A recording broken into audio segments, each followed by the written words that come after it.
संत सदगुरु के जन्म दिवस पर सत्संग में बैठे हुए हैं।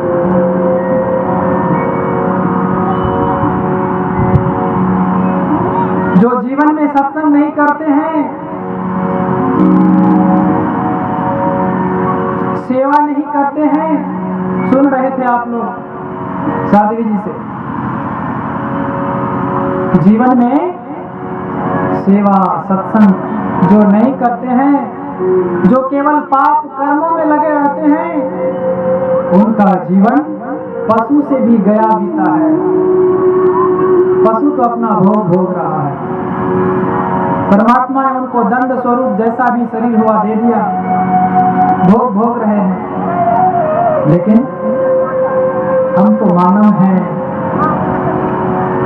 मानव शरीर ही ऐसा शरीर है जिससे कर्म किया जाता है।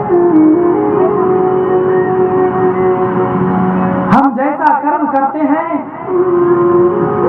उसी कर्म के अनुरूप हमें फल की प्राप्ति होती है। ध्यान देना, कर्म करने में हम स्वतंत्र हैं, लेकिन फल प्राप्त करने में स्वतंत्र नहीं है, क्योंकि फल तो हमारे कर्म के अनुसार परमात्मा देते हैं। बहुत लोग दुखी मन से कहने आते हैं कि हमारे जीवन में इतना दुख है, इतना कष्ट है, इतना भजन करता हूँ, संत महापुरुषों के शरण में जाता हूँ, नाम जपता हूँ, फिर भी हमारे जीवन में इतना दुख। अरे आपके जीवन में क्या दुख है? पढ़ो संत कबीर की जीवनी को, इन्होंने किसका क्या बिगाड़ा था? संत तो दूसरे का कल्याण करने के लिए आते हैं, दूसरे का भला चाहते हैं, अपना स्वयं कष्ट सह करके संसार को सुखी बनाना चाहते हैं, संसार को सुखी सुख प्रदान करना चाहते हैं। भले ही स्वयं दुख सह लेते हैं, लेकिन दूसरे को दुख नहीं हो, कष्ट नहीं हो। संत महापुरुष ऐसा उपदेश करके चले जाते हैं। हम आपको थोड़ा दुख होता है, थोड़ा कष्ट हो जाता है, तो हम लोग दोष देते हैं, भगवान को दोष देते हैं, गुरु को दोष देते हैं, कर्म को दोष देते हैं, भाग्य को दोष देते हैं कि हमारे भाग्य में नहीं था सत्संग लिखा हुआ। बलि बेग में सत्संग का कार्यक्रम चल रहा है, बहुत लोगों को पता है, बहुत लोगों को फोन से भी कहा गया होगा, लेकिन कहते हैं समय नहीं है, बहुत सारे काम हैं। याद रखना, हमारे प्रमाद गुरु महाराज कहते हैं, नित प्रति सत्संग कर ले प्यारा, तेरा कार सरे सारा। जो सत्संग करते हैं उन्हीं का सारा काम सफल हो जाता है। जो सत्संग से वंचित रहते हैं, केवल संसार के कामों में लगे रहते हैं, उनका काम कभी खत्म नहीं होता। वो स्वयं खत्म हो जाते हैं, लेकिन उनका काम खत्म नहीं होता है। उनके जीवन में कभी सुख शांति नहीं आता। इस संसार में सबको कुछ न कुछ दुख होता ही रहता है। कबीर साहब को तो कहना पड़ा, अंधर सुखिया को न देखा, जो देखा सो दुखिया हो, उदय अंत की बात कह तुम्हें सबका किया विवेक। इस संसार में जो आते हैं, जो जन्म लेते हैं, उनको कुछ न कुछ दुख अवश्य होता है। लेकिन याद रखना, यदि भजन करने में दुख हो रहा है तो समझना कि तुम्हारा काम बन रहा है। जब तक ठोकर नहीं लगती है, तब तक हम संभल करके नहीं चलते। रास्ते में जब ठोकर लगती है तो रास्ते को देख करके चलते हैं, फिर ना ठोकर लग जाए, फिर ना गिर पड़े, हाथ पैर ना टूट जाए, संभल करके चलते हैं। इसीलिए दुख आए जीवन में तो समझना परमात्मा की बहुत बड़ी कृपा है। आज इतनी प्रचंड गर्मी पड़ रही है, लोग एसी कूलर में बैठे हुए रहते हैं। उनको कहोगे कि सत्संग हो रहा है, चलो सत्संग करने के लिए, कहेंगे अरे इतनी गर्मी में कौन जाएगा उधर, नीचे में बैठ करके इतनी गर्मी में कौन सत्संग सुनने जाएगा। अरे फिर कभी सुन लेंगे। एसी कूलर को नहीं छोड़ पाते हैं, लेकिन आप लोग इन सारे सुखों का त्याग करके सत्संग रूपी सुख को पाने के लिए आए।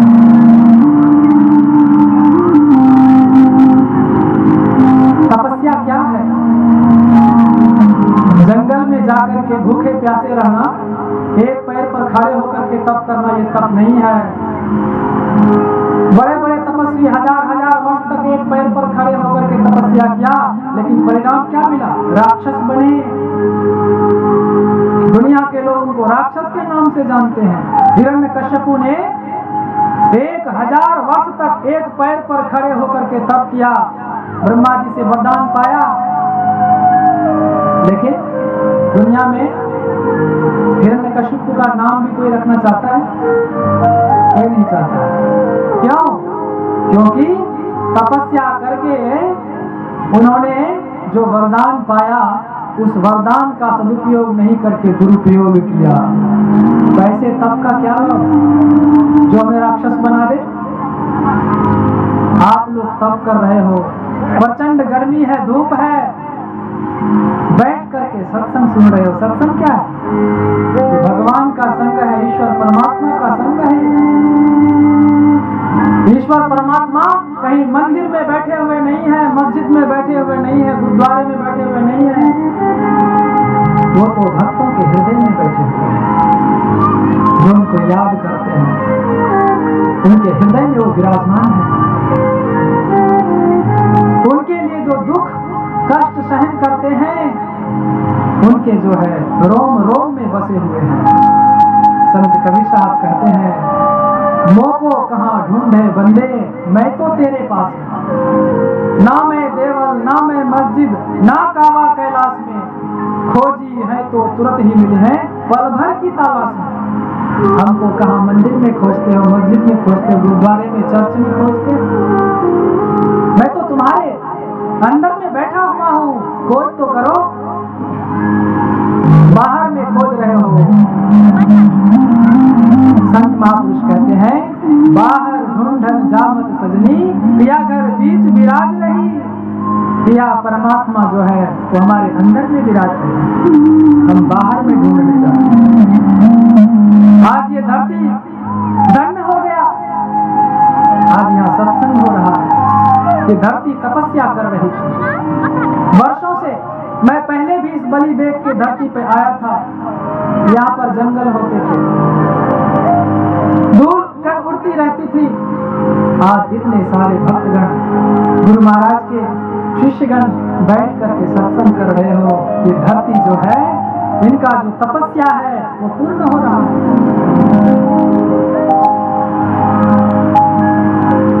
तो संसार में दुख आए फिर भी सत्कर्म मत छोड़ना। सत्कर्म करते रहोगे तो एक दुख भी समाप्त हो जाएगा। संत कबीर साहब की वाणी सुनाता हूँ, क्योंकि आज कबीर जयंती है, कबीर की ही बातें सुनाऊंगा। संत कबीर साहब को 72 कसनी दिया गया था। आपताइयों ने, दुष्टों ने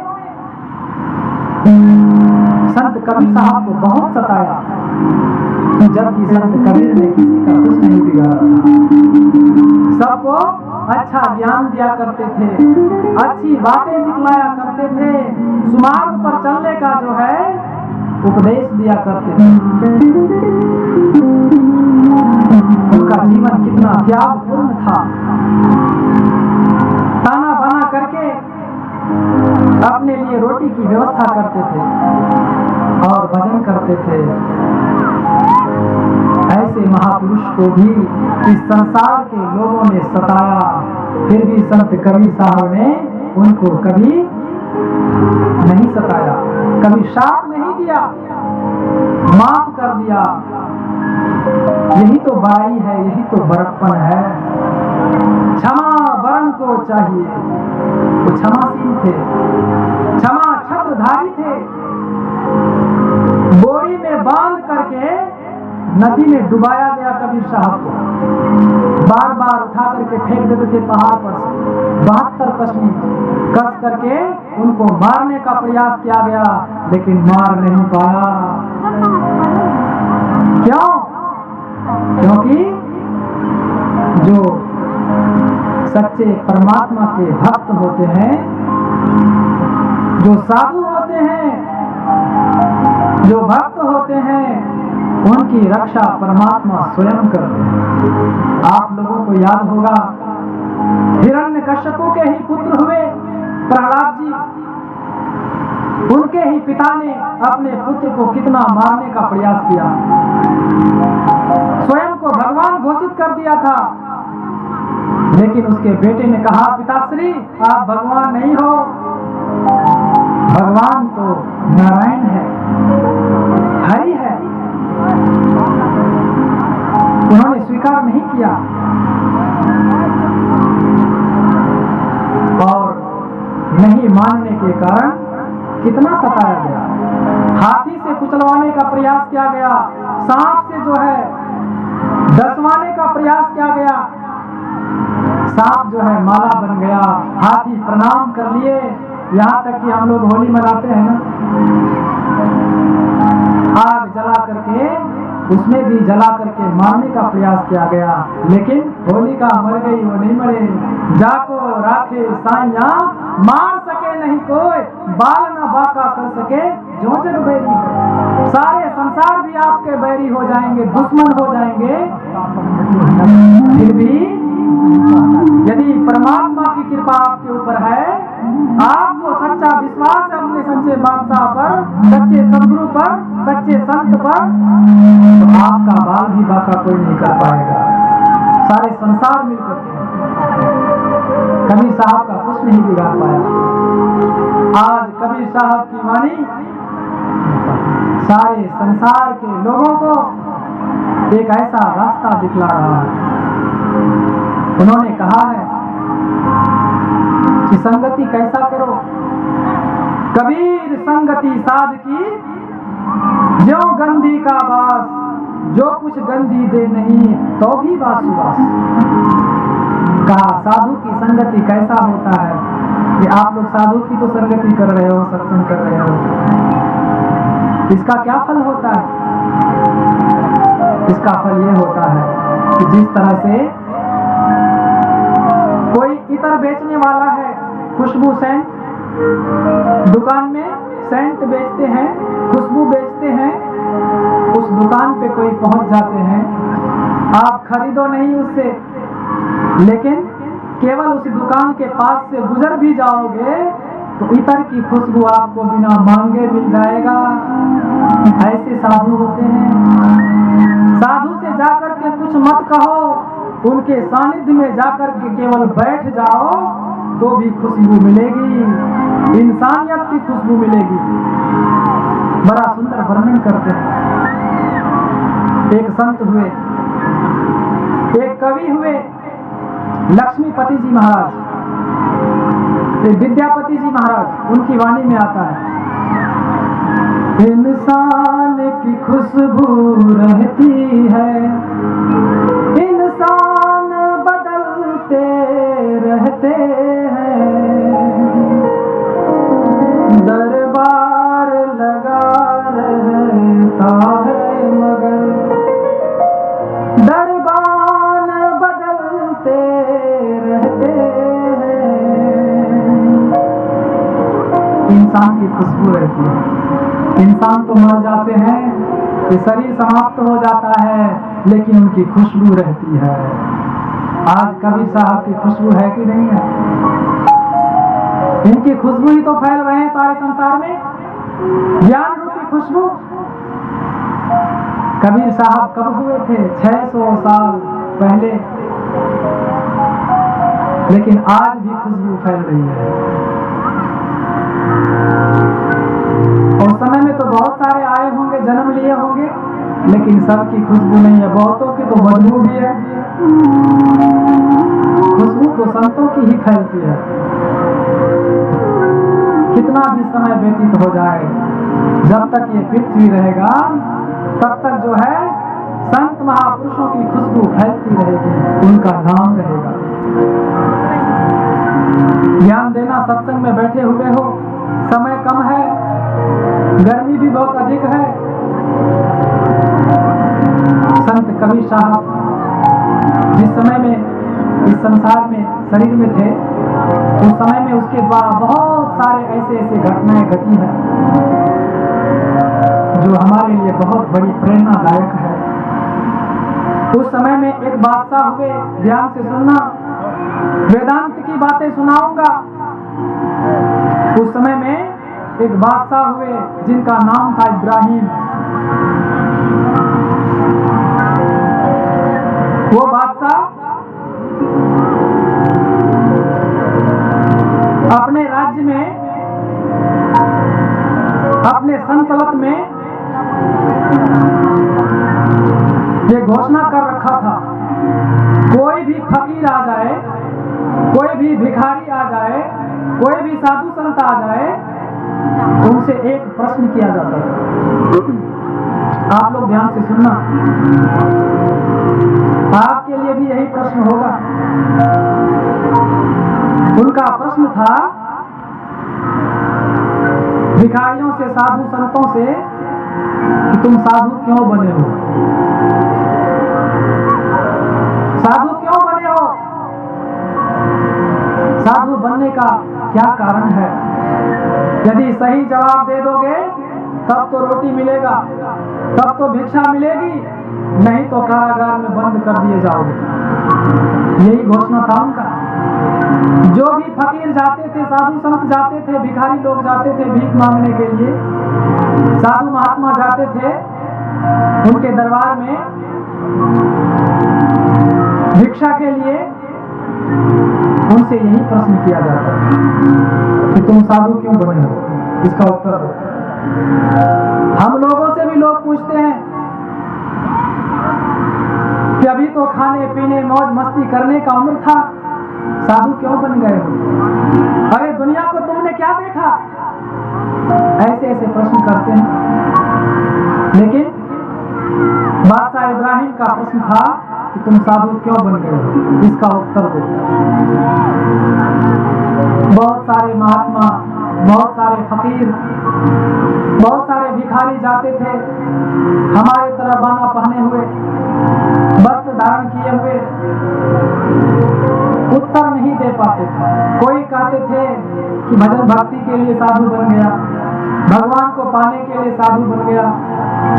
कोई कहते थे भोजन नहीं मिलता था इसीलिए साधु बन गया, मांग चांग करके खा लेंगे, अपना जीवन व्यतीत कर लेंगे। इन सारे उत्तर को सुन करके बादशाह इब्राहिम संतुष्ट नहीं हुए। उन सबको बंदी बनाकर कारागार में डाल दिया गया और उससे चक्की चलवाते थे। ध्यान देना, राजा लोग उन साधुओं से चक्की चलवाते थे, गेहूं पिसवाते थे, दाल पिसवाते थे, काम लेते थे। यारे निठल्ले बैठ करके तुम लोग जो है मांग करके खाते हो, साधु बन गया, चलो काम करो। चक्की चलवाते थे। अब बेचारे क्या करते, उसमें वो सामर्थ्य तो नहीं था। ध्यान देना, कोई साधु बनता है शुरू में एकदम से संत नहीं बन जाता है। साधना करते हैं, धीरे धीरे उनके अंदर में शक्तियां आती है, एकदम से नहीं आ जाता है। तो जो शुरू में किए, थोड़ा बहुत किए, उनको उतना पता नहीं था। सबको बंदी बना लिए गए, सबको कारागार में डाल दिया गया। ये चर्चाएं फैल गई सारे संसार में कि ऐसे क्रूर राजा हैं जो साधुओं को कैद करके रखते हैं, संत महापुरुषों को कैद करके रखते हैं, ये अन्याय कर रहे हैं। उस समय में रामानंद स्वामी थे, गुरु रामानंद जी महाराज, जो कबीर साहब के भी गुरु कहलाते हैं, माना जाता है। रामानंद स्वामी के बहुत सारे शिष्य थे, रविदास जी महाराज भी उन्हीं के शिष्य हुए हैं, और भी बहुत सारे, धर्मदास जी महाराज तो कबीर साहब के शिष्य हुए हैं। उस समय में बहुत सारे शिष्य थे। उसी बीच रामानंद स्वामी ने कहा अपने शिष्यों से कि आप लोग भी साधु बने हो। बहुत सारे साधु, बहुत सारे फकीर को इब्राहिम ने जेल में बंद करके रखा है। तुम शिष्यों में से कोई हो जो उन सबको छुड़ा करके ला सको। जो साधु चक्की पीस रहे हैं, चक्की चला रहे हैं, उन सबको जो है छुड़ा करके ला सको। है कोई तुम्हारे में? बतलाओ। सब एक दूसरे का मुंह देखने लग गए। उस समय में कबीर साहब आते हैं और कहते हैं, गुरुदेव यदि आपकी आज्ञा हो तो मैं सारे साधुओं को छुड़ा करके ला सकता हूँ। कहा ठीक है, जाइए आप। कबीर साहब चले जाते हैं। इनका भी बाना तो बिल्कुल फकीरों जैसा ही था। मस्ती में रहते थे। कौन से मस्ती में? मीराबाई कहती है, लागी मोहे राम कुमारी हो। भगवान की मस्ती में रह। चले गए इब्राहिम बादशाह के दरबार में, जाकर के भिक्षा मांगने लग गए। कहा भिक्षा दे दो। मंत्री ने कहा, अरे तुम्हें पता नहीं है, हमारे राजा का आदेश है कि कोई भी भिखारी इस राज्य में आ जाए तो उनसे एक प्रश्न करना। अगर वो उत्तर दे दे, सही उत्तर दे दे, तब तो उनको भिक्षा मिलेगा, नहीं तो कैद खाने में बंद कर दिया जाएगा। पता है ना तुम्हें? कबीर साहब ने कहा पता है। क्या बतलाओ? कबीर साहब भी ऐसे अनमने ढंग से बतला दिए उस समय में, क्योंकि इनको तो लीला करना था। राजा ने कहा इनको भी कैद कर लो। ये भी उत्तर नहीं दिया ठीक ठीक। कबीर साहब राजा को बुलाते हैं। कहते, राजा साहब मैं उत्तर तो दूंगा, लेकिन मेरी बातों को मानना पड़ेगा पहले। का एकांत में बात करो मेरे से, बिल्कुल अलग होकर के। तो ठीक है। राजा को भी जिज्ञासा था, ये उत्तर देना चाहते हैं तो इनको अवसर दिया जाए। कहा देखो, आप मुझे बंद करना चाहते हो तो बंद कर दो, कोई दिक्कत नहीं है, लेकिन मैं आपको जैसा कह रहा हूं वैसा करो। का क्या करना है? कहा कि आज आपको घोषणा करना पड़ेगा मंत्री के लिए। आपने मुझसे पूछा था ना कि मैं साधु क्यों बन गया हूं, तो आप सुन लो। मैंने मौत को पहचान लिया है, मैंने मौत को जान लिया है, इसीलिए मैं साधु बन गया हूं। सब हंसने लग गए। मंत्री भी हंस रहा था। कहा अरे ये कौन नहीं जानता कि हम मरेंगे? तो सबको ही जानते हैं कि एक दिन मरना है, ये कौन सी बड़ी बात हो गई, इसको भी बंद कर दो। तो आपके मंत्री ने ऐसा कहा था और आप हमें बंद करना चाहते हो, बंद कर दो, लेकिन मेरी बात सुनो। मेरे कहने पर आप मंत्री के लिए ये घोषणा कर दो, फतवा जारी कर दो कि आज के 7वें दिन मंत्री को फांसी लगा दिया जाएगा। आप ये घोषणा कर दो, मंत्री को सूली पर चढ़ा दिए जाएंगे, लेकिन याद रखना सूली पर नहीं चढ़ाएंगे उन्हें। ये केवल आपको और मुझे पता होनी चाहिए, और उनको ये पता होनी चाहिए कि सचमुच में बादशाह जो है सूली पर चढ़ा देंगे 7वें दिन, ऐसा उनको लगना चाहिए। कैसे क्या होगा?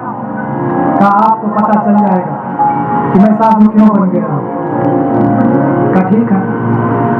दरबार लगाया गया। उसी समय में भरी दरबार में घोषणा किया गया कि आज के 7वें दिन मंत्री को फांसी फांसी पर चढ़ाया जाएगा, ये मेरा हुक्म है। बादशाह इब्राहिम ने कह दिया। इतना सुनते ही दरबार में सन्नाटा छा गया कि अरे बादशाह सलामत का ये हुक्म है कि मंत्री जी को फांसी पर चढ़ा दिए जाएंगे। मंत्री तो सुनते ही काठ बन गया, लकड़ी की तरह हो गया। अरे ये क्या हो गया, मैंने कौन सा जुर्म कर दिया? गिड़गिड़ाने लग गए, रोने लग गए। राजा ने कहा नहीं, 7वें दिन तुम्हारी फांसी होगी, जाओ तुमको अब 7 दिन के अंदर जो मर्जी करना है कर लो, छुट्टी भी कर देता हूँ आज से, जाओ। छुट्टी कर दिए गए। वो मंत्री अपने घर चले जाते हैं। जो मंत्री कुछ देर पहले हंसते थे, बोलते थे बढ़िया से, जिनके चेहरे में खुशी का रौनक था, वह समाप्त हो गया। बिल्कुल चेहरा लटक गया, मायूसी छा गई, उदास हो गया।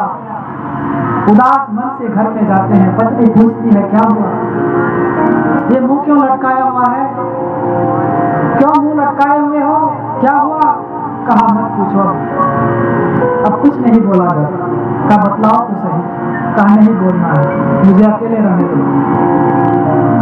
बेटे पूछते हैं, उनको भी यही उत्तर मिलता है, कुछ नहीं बतला।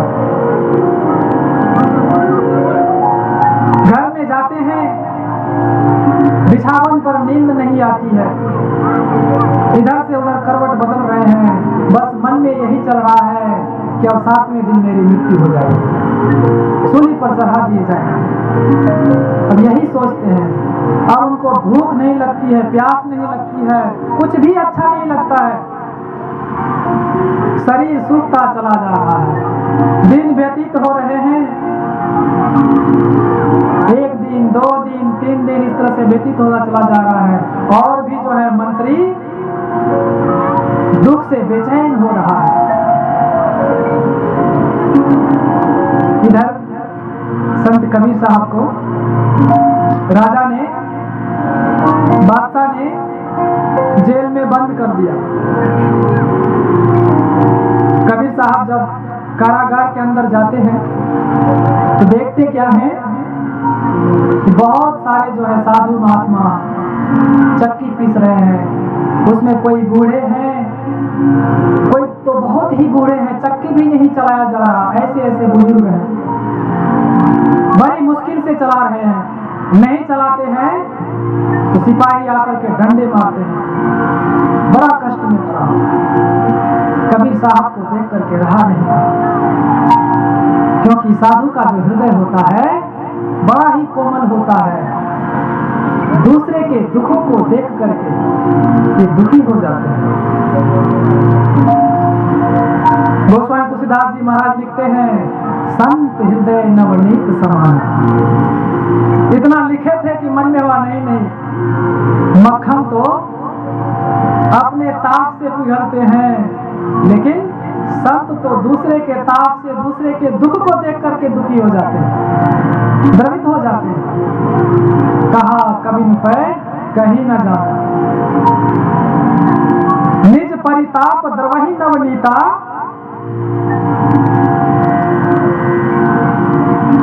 और कहते हैं जो संत होते हैं, जो सद्गुरु होते हैं, पर परिताप देखई सुपुनीता। दूसरे के दुखों को देख करके संत जो है दुखी हो जाते हैं, द्रवित हो जाते हैं। इनको देखा नहीं गया। अरे इतने सारे साधु महात्मा चक्की चला रहे हैं, जिनको भजन करना चाहिए, भगवान का इबादत, परमात्मा का इबादत, ये तो अन्याय है। कबीर साहब ने कहा खबरदार, अब कोई भी चक्की नहीं चलाएगा। जैसे ही सुना कबीर साहब की वाणी को, सभी साधु महात्मा लोग बड़े खुश हुए, उनको देखने लग गए। ये कौन आ गए हैं जो कहते हैं चक्की नहीं चलाना पड़ेगा? कोई अभी गर्मी से दुखी है आप लोग, आपके सामने में पंखा को कर दिया जाए तो आप तुरंत खुश हो जाओगे। उसी तरह से कबीर साहब जैसे ही कहा अब कोई चक्की नहीं चलाएगा, खुश हो गए सब। लेकिन फिर कहते हैं अरे महाराज चक्की नहीं चलाएंगे, ये जो सैनिक हैं ये हमें जिंदा नहीं रखेंगे, मार डालेंगे। कहा कोई नहीं मारेगा आपको, मैं स्वयं चक्की चलाऊंगा। कहा अरे आप तो एक ही चक्की चलाओगे ना। कहा नहीं नहीं, मैं आप सबका चक्की अकेले चलाऊंगा। आप लोग भगवान का नाम लो बैठ करके, मैं चक्की चलाता हूँ। कबीर साहब ने कहा, कबीर साहब तो सच्चे बादशाह थे, अष्ट सिद्धि नौ निधि के दाता थे, ये क्या नहीं कर सकते हैं। साक्षात ब्रह्म के समान थे, सारी शक्तियां इनके अंदर में था। चक्की से कहा जाए चक्की चलो सब कोई, सारे चक्की अपने आप चलने लग गए। और इधर साधु महात्मा जो थे, जो वर्षों से चक्की चला चला करके दुर्बल हो गए थे, हड्डी पंजर बाहर आ गया था, वो सब बैठ करके भगवान का नाम लेने लगे कि प्रभु आज तो हम लोग को बड़ा सुख मिल रहा है। चक्की चलने लग गए। जो जेलर थे, सिपाही थे, वो भी देख करके दंग हो गए, अरे अपने आप चक्की चल रही है, ये कैसे हो गया। और संत कबीर साहब सारे भक्तों के साथ बैठ करके भजन कर रहे हैं। जेल के अंदर में भी ध्यान देना, जो भक्त होते हैं, जो साथ संगत होते हैं, वो जेल के अंदर में भी उनको शांति मिलती है, सुख मिलता है, उनको आनंद ही मिलता है। जेल में बैठ करके भी भजन करते हैं, वहां भी उनको सुख मिलता है। और जो भजन नहीं करते हैं, जो भगवान के भक्त नहीं होते हैं, जो गुरु को धारण नहीं किए हुए होते हैं, उनको सोफे एयर कंडीशन मकान में भी सुख नहीं मिलता है, बेचैनी लगी रहती है। लाखों करोड़ों अरबों रुपए होते हैं, नौकर चाकर होते हैं, फिर भी उनको सुख शांति नहीं मिलती है, डर लगा रहता है, बॉडीगार्ड लेके चलते हैं। लेकिन साधु को तो सब जगह मौज ही मौज है। गुरु यदि मेहरबान है तो चेला पहलवान। गुरु खुश होना चाहिए, सदगुरु खुश होना चाहिए, बस फिर तो मौज ही मौज है। दुख के पहाड़ पड़ जाएंगे आपके जीवन में, फिर भी आपको दुख का एहसास नहीं होगा। कबीर साहब के साथ सब भजन कर रहे हैं, ये बातें पहुंच गया राजा साहब के पास। करे महाराज ये कौन सा साधु आया है, फकीर आया है, जिनके आते ही सारी चक्की अपने आप चल रहे हैं, अपने से आटा पिस रहा है, दाल पिस रहे हैं, बेसन निकल रहा है, सारा काम ऑटोमेटिक हो रहा अपने आप। राजा को भी नहीं रहा गया, अरे मैं भी चल करके देखूं कौन है। कहा यही जो आया था, इन्हीं का सारा खेल है। सबको जो है इन्होंने छुट्टी करवा दिया है भजन करने के लिए, भगवान का नाम लेने के लिए, अल्लाह ताला का इबादत करने के लिए लगा दिया है। स्वयं भी लग गए हैं और चक्की चल रही है।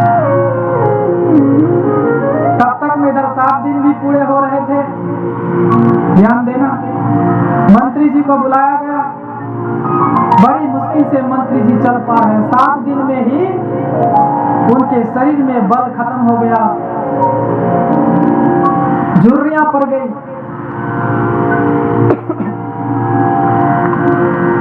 चेहरे की कांति समाप्त हो गया, खुशी चली गई।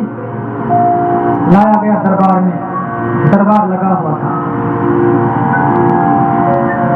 पूछा गया, कबीर साहब को भी लाया गया बाहर। कबीर साहब ने देखा उनको। कबीर साहब तो वैसे ही मुस्कुरा रहे थे, जैसे वो मुस्कुराते हुए आए थे वैसे ही मुस्कुरा रहे हैं। और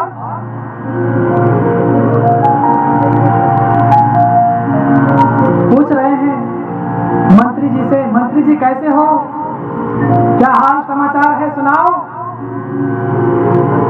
कुछ नहीं बोल रहे हैं, मुंह से बोली नहीं निकल रही है, मुंह सूखा हुआ है, क्योंकि डर लगा हुआ है कि अब तो फांसी में चढ़ने वाला है। जल्लाद तैयार बैठे हुए हैं। अरे आज से 7 दिन पहले तो बड़े खुश थे आप, जब मैं आया था बड़े ठहाका लगा रहे थे, आज क्या हो गया? आज मुंह से बोली नहीं निकल रही है, चेहरे में कोई रौनक नहीं है, मुस्कान नहीं है चेहरे में, क्या हुआ? बताओ बताओ। कहा आज मुझे पता चला कि मौत क्या होता है। श्री सतगुरु महाराज की जय। आज मेरे सामने मौत खड़ा है, आज मैं मौत को देख रहा हूँ। कवि साहब मुस्कुराते हुए कहते हैं, कह रहे 7 दिन पहले भी तो आपने कहा था कि मौत को कौन नहीं देखा है? सबने देखा है मौत को। मैंने क्या कहा था? आपने प्रश्न किया था ना कि साधु क्यों बन गए हो, तो मैंने यही उत्तर दिया था कि मैंने मौत को पहचान लिया। उस दिन तो हंस रहे थे तुम, आज क्यों रो रहे हो? और आज कह रहे हो कि मौत को आज मैंने पहचाना है, इतने दिन से नहीं पहचाना था। कहा महाराज, आज मुझे पता चला कि मौत क्या होती है। अच्छा, 7 दिनों से कुछ खाए पिए हो कि नहीं खा पिए हो? कवि साहब कह रहे हैं, कहा कुछ नहीं खाया। क्यों? अरे इतना बढ़िया बढ़िया सब कुछ भोज पदार्थ संसार में है, क्यों नहीं खाए? कहा मन नहीं करता कुछ खाने की। क्यों? क्योंकि सिर पर मौत खड़ा है, बस यही हो रहा है कि पता नहीं कब फांसी में लटक जाऊंगा, कब समाप्त हो जाएंगे, यही डर सता रहा है। कुछ भी अच्छा नहीं लगता है।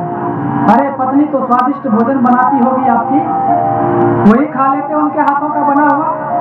कहा नहीं नहीं, कोई स्वाद नहीं लेना है। आज पूरे 7 बन गए, कोई स्वाद नहीं चाहिए। अन्न न भावे नींद न आवे, ना उसको कुछ खाना पीना अच्छा लगता है, ना उसको नींद ही आती है। इस तरह से जब कहा, राजा साहब को कहते हैं कि महाराज आपने मेरे से पूछा था ना कि साधु क्यों बन गए हो, आप पूछो इनको, अपने मंत्री को। आज इन्होंने मौत को पहचान लिया है, इनको पता चल गया है कि मौत क्या होता है, इसीलिए मैं साधु बन गया हूं कि मैंने मौत को पहचान लिया। और हे राजन, तुम भी सुनो, तुम भी मौत को पहचान लो। इतना सुनते ही जो इब्राहिम बादशाह थे, वो संत कबीर साहब के चरणों में गिर जाते हैं। कहते हैं महाराज, आपने तो मेरी आंखें खोल दिया। मुझे तो बड़ा गुमान था, अहंकार था कि मैं बहुत बड़ा राजा हूं, मैं जो मर्जी करूं, लेकिन आज मुझे एहसास हो गया कि सचमुच में साधु क्यों बनते हैं, सचमुच में साधु कितने पूजनीय होते हैं, उनका किस तरह से सम्मान करना चाहिए। महाराज, मैं आपसे निवेदन करता हूं कि आप मुझे अपने शरण में ले लो। आज से मैं इस राज का त्याग करता हूं, इसी का अभिमान मुझे था, मैं इस राज का त्याग करता हूं। आप मुझे वो ज्ञान दो, वो युक्ति बतलाओ, वो नाम दान दे दो जो आप करते हो। क्या ये हुई ना बात? उनको नाम दान दे दिया। और संत कबीर साहब ने कहा कि जितने साधुओं को बंदी बना करके रखे हो, सबको छुट्टी करो और सबसे क्षमा मांग लो, कि साधु तुम्हें क्षमा कर देंगे। वैसा ही किया बादशाह इब्राहिम, सबको छुट्टी कर देते हैं, सभी साधु महात्माओं को सबसे क्षमा मांगते हैं और अपना जो है राज्य अपने बेटे को दे देते हैं, स्वयं घर से निकल जाते हैं, कबीर साहब की तरह साधु बन जाते हैं। कबीर साहब भी चले जाते हैं अपने धाम को, गुरु के पास। गुरु से कहते हैं, गुरुदेव आपने जो आज्ञा किया था उसको मैंने पूर्ण करके आया, सबको छुड़ा दिया।